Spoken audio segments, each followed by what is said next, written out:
ಇತ್ತೀಚೆಗೆ ರಷ್ಯಾ ಅಧ್ಯಕ್ಷ Vladimir Putin ಅವರು ಭಾರತಕ್ಕೆ ಬಂದಾಗ ಡೇ 1 ಮನೆಗೆ ಕರೆದುಕೊಂಡು ಹೋದಂಥ ಪ್ರಧಾನಿ ನರೇಂದ್ರ ಮೋದಿಯವರು ಅವರಿಗೆ ಉಡುಗೊರೆಯಾಗಿ ಭಗವದ್ಗೀತೆಯನ್ನು ಕೊಟ್ಟರು. ರಷ್ಯನ್ ಭಾಷೆಗೆ ಅನುವಾದಗೊಂಡಿದ್ದ ಭಗವದ್ಗೀತೆ.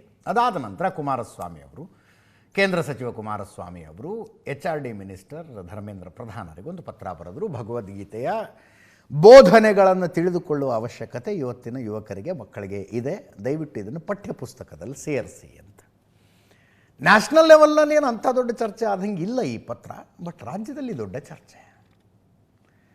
ಮುಖ್ಯಮಂತ್ರಿಗಳು ಹೇಳಿದ್ರು ಮನುವಾದ ಇದು ಅಂತ, ಮನುವಾದಿ ಆಗಿಬಿಟ್ಟಿದ್ದಾರೆ ಕುಮಾರಸ್ವಾಮಿ ಅವರು ಅಂತ. HC ಮಹದೇವಪ್ಪನವರು ಹಾಗೆ ಅಂದರು. ಕುಮಾರಸ್ವಾಮಿ ಅವರು ಹೌದು ಪತ್ರ ಬರೆದಿದ್ದೆ. ಈಗ ಇನ್ನೊಂದೇನಾಗಿದೆ, 2019ರಲ್ಲಿ ಅನಿಸುತ್ತೆ ಕುಮಾರಸ್ವಾಮಿ ಅವರು ಮುಖ್ಯಮಂತ್ರಿ ಆಗಿದ್ದಾಗ ಪಠ್ಯಪುಸ್ತಕದಲ್ಲಿ ಭಗವದ್ಗೀತೆಯನ್ನು ಸೇರಿಸುವ ವಿಷಯ ಬಂದಿತ್ತು ಅವ್ರ ಮುಂದೆ. ಅವರು ಅದರಿಂದ ಏನು ಹೊಟ್ಟೆ ತುಂಬುತ್ತಾ ಅಂದಿದ್ರು. ಪಠ್ಯಪುಸ್ತಕದಲ್ಲಿ ಭಗವದ್ಗೀತೆ ಓದೋದ್ರಿಂದ ಏನು ಹೊಟ್ಟೆ ತುಂಬುತ್ತಾ, ಉದ್ಯೋಗ ಸಿಗುತ್ತಾ ಅಂದಿದ್ರು. ಈಗ ಹೇಳ್ತಾ ಇದ್ದಾರೆ ಹೌದು ಹೊಟ್ಟೆ ತುಂಬೋದಿಲ್ಲ, ಉದ್ಯೋಗ ಸಿಗೋದಿಲ್ಲ, ಬಟ್ ಅದಷ್ಟೇ ಅಲ್ವಲ್ಲ ಜೀವನ. ಸಮಾಜ ಯಾವ ಕಡೆ ಹೋಗ್ತಾ ಇದೆ ಅನ್ನೋದನ್ನು ನೋಡಿದ್ರೆ ಭಗವದ್ಗೀತೆ ಓದುವ ಅವಶ್ಯಕತೆ ಇದೆ ಅಂತ ಅನಿಸುತ್ತೆ ಅಂದರು. ಕೇಳಿಸ್ಕೊಳ್ಳಿ ಒಮ್ಮೆ. ಹಲವಾರು ಅವರ ಮಂತ್ರಿಮಂಡಲದ ಸದಸ್ಯರುಗಳು ಸಹ ನನ್ನ ಈ ಒಂದು ಪತ್ರದ ಬಗ್ಗೆ ಬಹಳ ಟೀಕೆ ಮಾಡಿ ಪ್ರತಿಕ್ರಿಯೆ ವ್ಯಕ್ತಪಡಿಸಿದ್ದಾರೆ. ವಿರೋಧ ಪಕ್ಷಗಳನ್ನ ತೇಜೋವಧೆ ಮಾಡ್ತಕ್ಕಂಥದ್ದೇ ಒಂದು ಹವ್ಯಾಸ ಮಾಡ್ಕೊಂಡ್ಬಿಟ್ಟಿದ್ದಾರೆ. ನಾನು ಭಗವದ್ಗೀತೆಯನ್ನು ಯಾವುದೇ ರೀತಿ ಅಪಮಾನಾವತ್ ಮಾಡಿಲ್ಲ. ಸರ್ಕಾರಕ್ಕೆ ಬೇಕಾದಷ್ಟು ಸಮಸ್ಯೆಗಳಿದೆ, ಆ ಸಮಸ್ಯೆಗಳಿಗೆ ಪರಿಹಾರ ತನ್ನಿ ಅಂತ ಹೇಳಿದ್ದೀನಿ. ಕರ್ನಾಟಕ ರಾಜ್ಯ ಇವತ್ತು ಡ್ರಗ್ಸ್ ದಂಧೆಗಳ ಸೆಂಟರ್ ಆಗಿದೆ. ಶಾಲೆಗಳ ಆವರಣದಲ್ಲೇ ಯಥೇಚ್ಛವಾಗಿ ಡ್ರಗ್ಸ್ಗಳು ದೊರಕತಕ್ಕಂಥದ್ದು. ಹಲವಾರು ಉತ್ತಮವಂತ ಕುಟುಂಬಗಳ ಯುವಕ ಯುವತಿಯರು ಇವತ್ತು ದಾರಿ ತಪ್ತಾ ಇರ್ತಕ್ಕಂಥದ್ದು. ಸಮಾಜದಲ್ಲಿ ಪ್ರತಿ ಮಕ್ಕಳಿಗೂ ಕಲಿಸ್ಬೇಕು ಮುಂದಿನ ಪೀಳಿಗೆಗೆ ಅಂತಕ್ಕಂಥದ್ದೇ ಹೇಳಿರೋದು.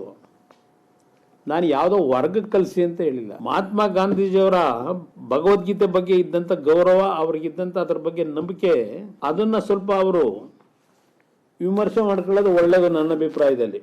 ಅವತ್ತು ಭಗವದ್ಗೀತೆ ಬಗ್ಗೆ ಅದನ್ನು ಓದಿದ ತಕ್ಷಣ ಹೊಟ್ಟೆ ತುಂಬಲ್ಲ ಅಂತ ಹೇಳಿರೋದು ನಿಜ, ಅದು ಇರೋ ಫ್ಯಾಕ್ಟೂ.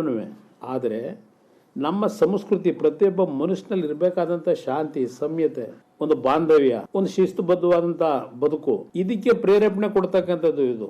ಸಂವಿಧಾನದ ರಕ್ಷಣೆಯಿಂದಲೇ ನಾನು ಮಂತ್ರಿ ಆಗಿದ್ದೀನಿ. ಸಂವಿಧಾನದ ಹಿನ್ನೆಲೆಯಲ್ಲಿ ಇರ್ತಕ್ಕಂಥ ಹಿನ್ನೆಲೆಯಲ್ಲಿ ಮಂತ್ರಿ ಆದರೂ ಯಾವುದೇ ವ್ಯಕ್ತಿ ಪ್ರಮಾಣ ಸ್ವೀಕಾರ ಮಾಡಬೇಕಾದ್ರೆ ಭಗವಂತನ ಹೆಸರಿನಲ್ಲಿ ಅಂತಲೇ ಪ್ರಮಾಣ ವಚನ ಸ್ವೀಕಾರ ಮಾಡೋದು.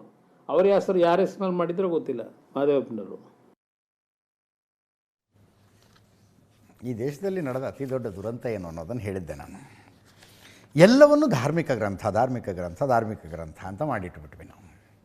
ಭಗವದ್ಗೀತೆ ಹಿಂದೂಗಳಿಗೆ ಸಂಬಂಧಿಸಿದ್ದು ಅಂತ. ಸರ್ವಜನಾಂಗದ ಶಾಂತಿಯ ತೋಟ ಅನ್ನೋರು ಒಂದು ಧರ್ಮದ ಗ್ರಂಥವನ್ನು ಓದಿಸ್ಬಿಟ್ರೆ ಹೆಂಗೆ?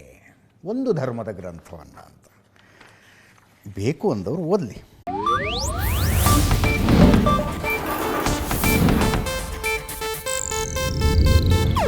ಇದು ಏಷ್ಯಾನೆಟ್ ನ್ಯೂಸ್ ನೆಟ್ವರ್ಕ್ ಪ್ರಸ್ತುತಿ.